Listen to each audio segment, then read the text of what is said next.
Good morning. This is analytical video I've spoken of yesterday, and while everybody's sleeping, I'm trying to do this right now because it's gonna get too loud.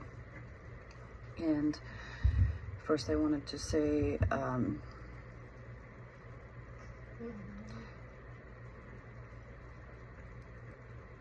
all parents of severely autistic children that are nonverbal, they know that. They know that these children don't talk. They only can give us clues, and I call it puzzles. They give us clues, and we observe them, and we see these pieces of puzzles coming together, what he does, how he responds, all that. But as parents, we're basically investigators, and we need to investigate by putting these clues, puzzle pieces together and form the picture before we can address it. It just makes sense. So now I want to say something about the ABA therapy. I have my notes, I have a lot. I hope I speak fast enough. And therapy itself, ABA, is based on a data collection. When you get ABA, you know that you have technicians, they come in the door, they provide sessions and collect data every time they leave, and then they transfer that data usually to their BCBAs. And BCBAs better have analytical mindset to collect the data and address all the issues. Then they apply strategies to control those behaviors that we don't want them to have. And that is done through observation, investigation, and then approach. So last week I've collected data on my child at Busch Gardens, and as I said, when we start going to Busch Gardens, he was just taking a ride, and I'm picking him up, and he's going to another ride, and I come up with my data, and that's, I would call this actually like equation, and this is as follows. I'll just read that so I speak faster. So where we started, he would ride and wait for me and stay in that seat. Next, he learned to unbuckle himself. That's a skill. Sometimes I would help him. Sometimes he just did on his own, but he would still remain in that seat.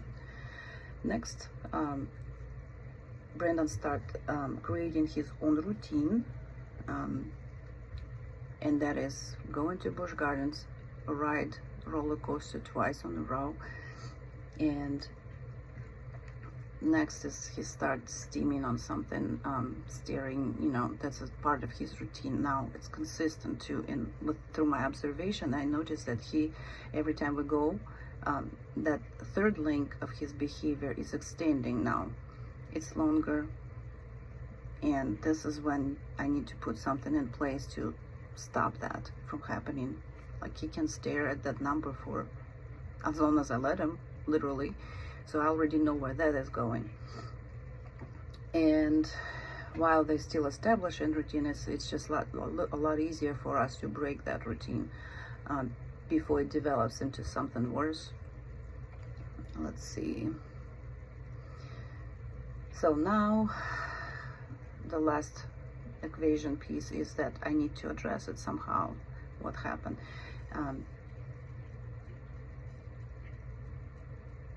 He behaves differently at each roller coaster. They're all different, and we have like 9.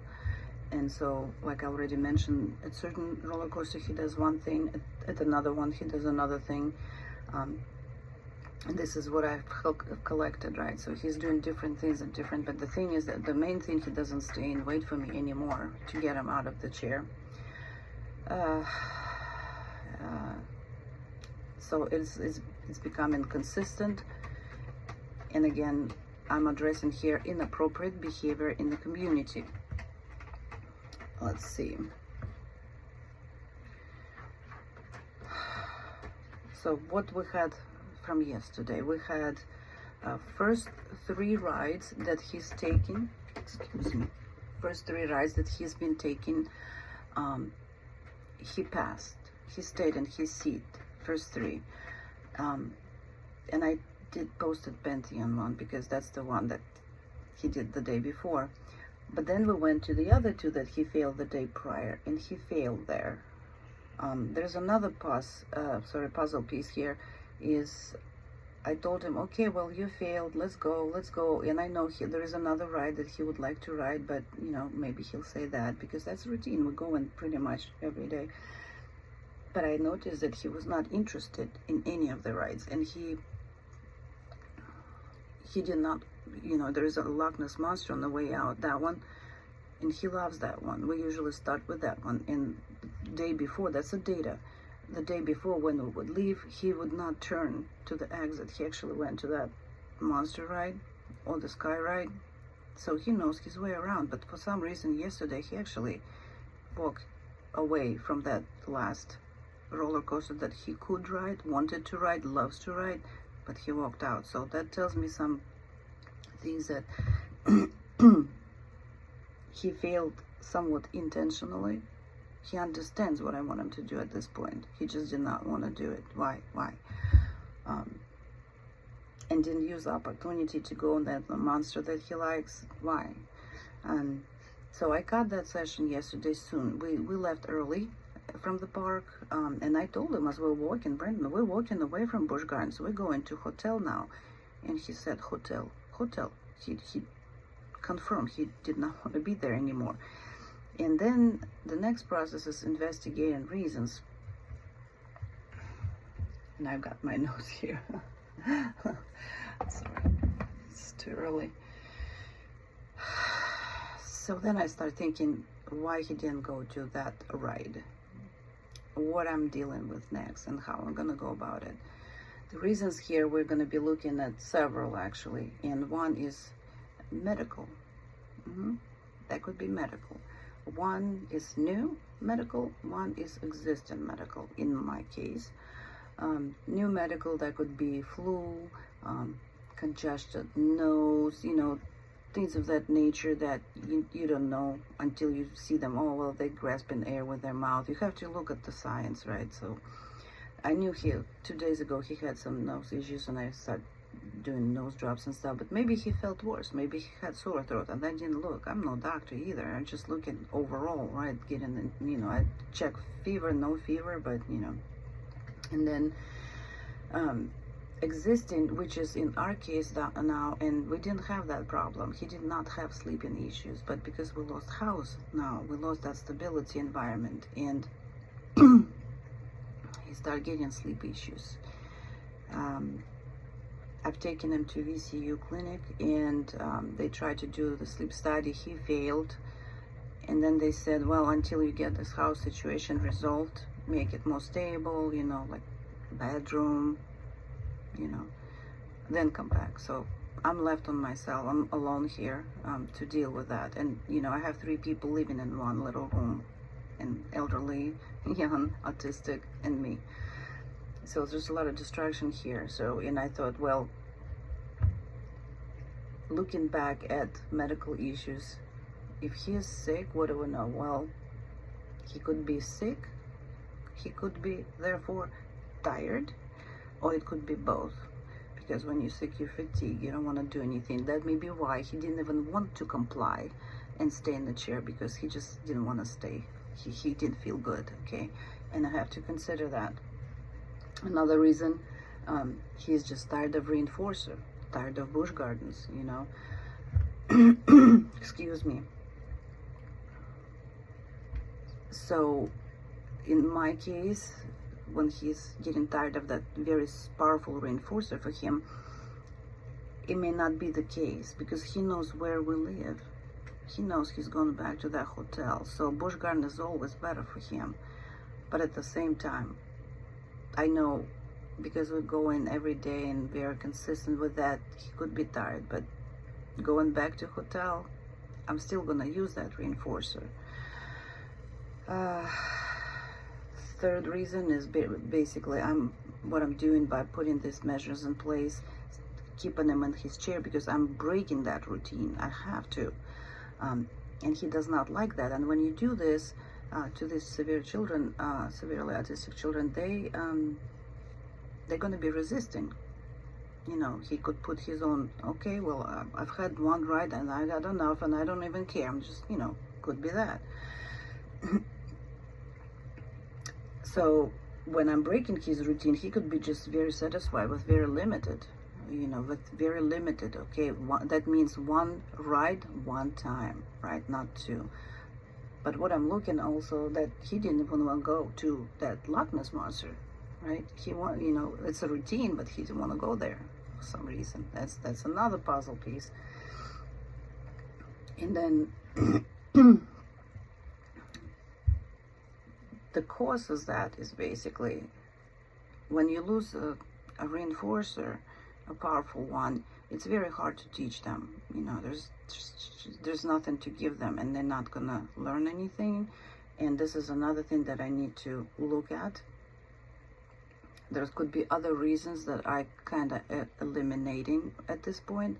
Those could be because it was a very busy day. It was probably like 20,000 people in the park, long wait, right? And it was very hot.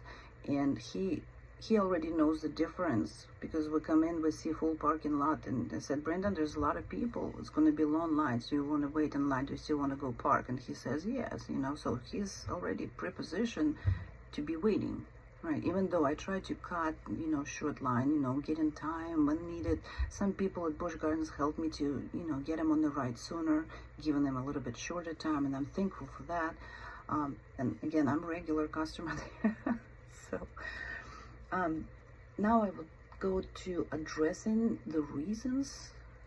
And when your child is acting abnormal, and I know my child right away, abnormal for him is that's when he's not rocking physically, because he's always doing that. And when he's not, I already know something medical is going on with him. And he was not like himself, you know, so you cannot really be happy about he's not rocking for 2 days, because I know that's not normal him, something's going on. And I would hope that there would be improvement, but it may not be, not yet, because it's neurological I'm addressing here, not something that he's causing. You know, he responds to me now. I say stop rocking, and he stops. But the last 2 days in Busch Gardens, he did not physically rock at all. Okay, just, you know, verbal steaming and hand flipping. So when you have an issue based on medical, then you don't have to address it, obviously. You don't. It is what it is. So you don't have to do anything about that. You just have to go to the doctor, I don't know, like, and I think when he came back home, I fed him, and he went to sleep early. He went to sleep at 7 o'clock, and then he woke up at 1:30. So I already knew that that's not normal, because he doesn't sleep.